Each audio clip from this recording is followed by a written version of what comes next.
Salut l'équipe, c'est CosmoFX, on se retrouve pour une nouvelle vidéo. Je vais vous montrer un des trades que j'ai pris sur l'annonce écho du FOMC le 20 septembre à 20 heures.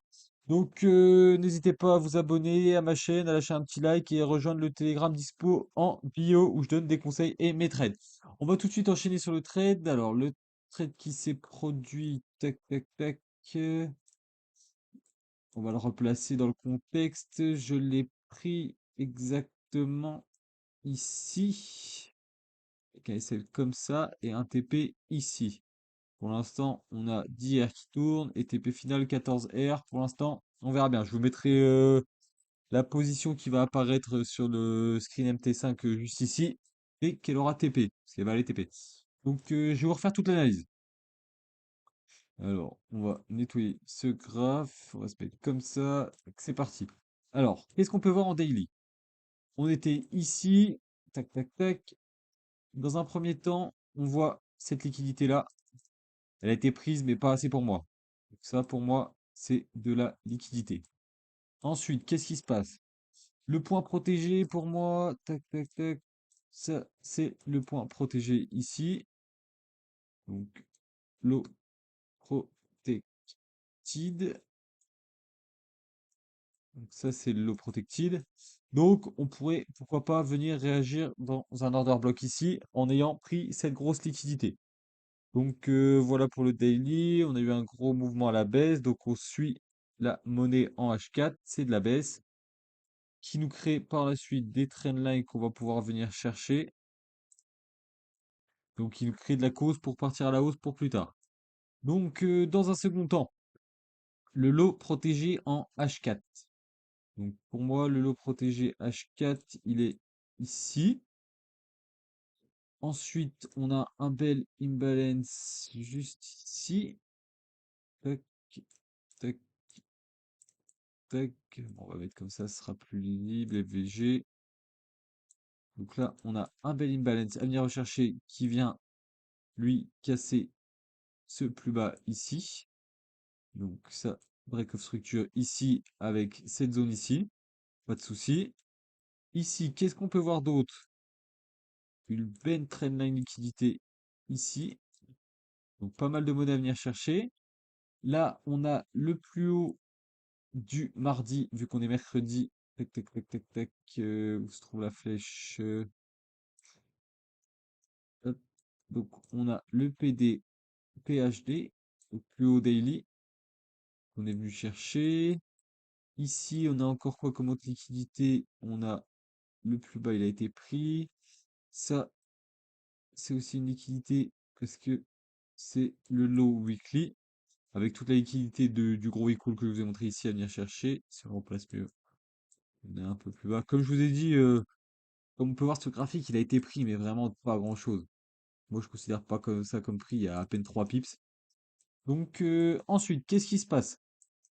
On voit qu'on a un beau buy to sell en H4, mais pour l'instant, pas de quoi se placer. On voit qu'on a de la liquidité à venir chercher vers le bas, beaucoup plus de liquidité vers le bas que vers le haut. Ce qui m'a dérangé un peu aussi, c'est cette trendline aussi, mais je me suis dit, il y a plus de causes vers le bas que vers le haut. Donc ensuite, si on descend en H1, qu'est-ce qu'on voit? Donc en H1, l'imbalance, si on la règle mieux, elle est juste là, comme ça. Ouais, nickel. Tac, perfect.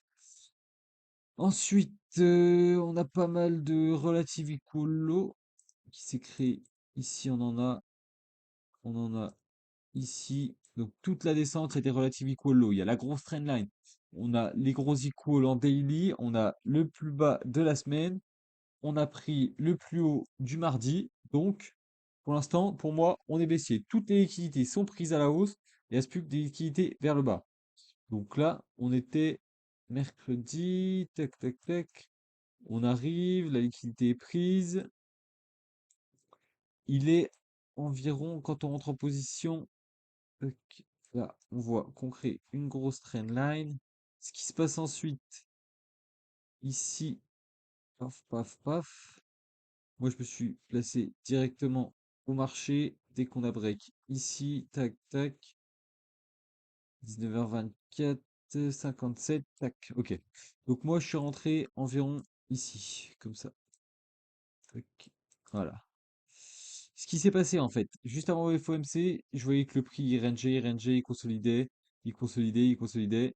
Il a break en des petites structures, on va dire ici, petit break, ici, petit break. Il crée un dernier imbalance qu'on n'est pas venu mitigate. Donc là, FVG avec un adjustment juste avant.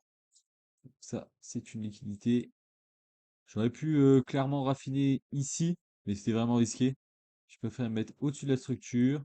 On vient directement, je me place 3 minutes avant le non-seco. Ça tape et ça part directement à la baisse, comme vous voyez le joli mouvement. Et ensuite, ce qui s'est passé, le prix, il a bien chuté. Hop, on peut se mettre en M15. Qu'est-ce qu'il vient faire? Il revient exactement dans le breaker block. Donc en fait, ce qui se passe dans tous les cas, là, c'est un breaker block. Le prix, tout est logique, rien n'est fait au hasard. Là, on voit, on vient chercher toutes les liquidités à la hausse, on réagit sur une zone qui prend de la liquidité, on crée de la liquidité vers le bas, hop, annonce, ça part. Et pour moi, on va venir jusqu'en bas. Tac, on va venir ici.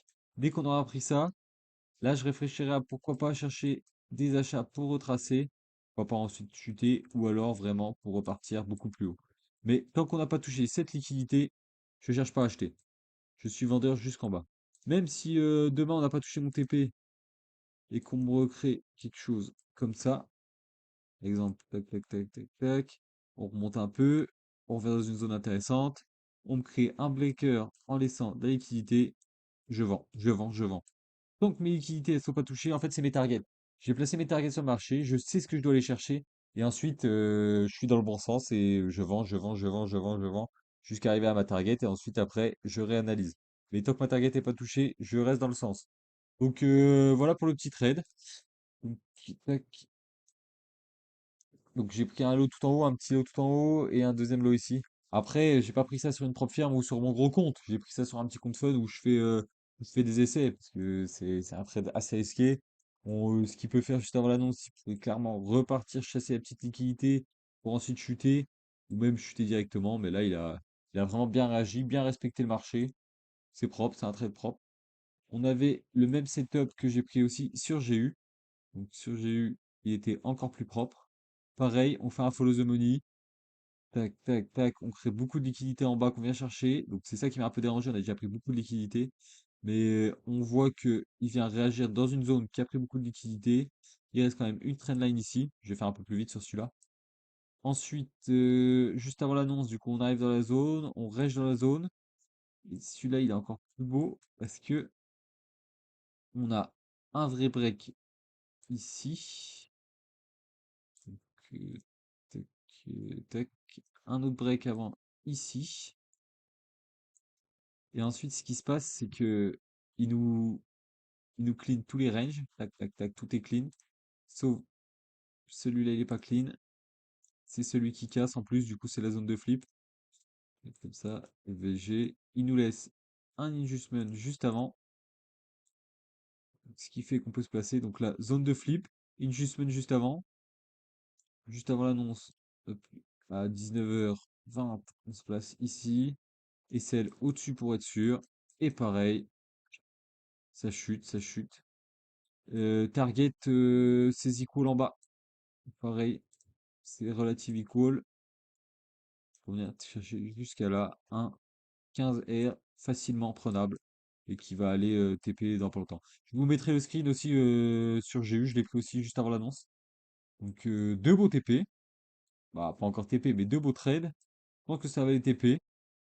C'est des petits gains, c'est sûr, mais c'est déjà pas mal. Et surtout pour la compréhension du marché, c'est intéressant. On voit, on anticipe le marché, on voit ce qu'il peut faire juste avant, on sait où le marché va. Après, le but n'est pas d'anticiper le marché, de réagir à ce qu'il nous propose, mais on voit ce qu'il nous propose, on sait où il doit aller, et ensuite, il suffit de se placer et c'est parti, quoi. Donc voilà, petite vidéo explicative des deux trades. Donc je posterai peut-être dans mon mentorat ou peut-être sur YouTube, à voir comme ça se passe. Et voilà. Allez, bisous la team, et n'oubliez pas de lâcher un petit like et de vous abonner et de me rejoindre.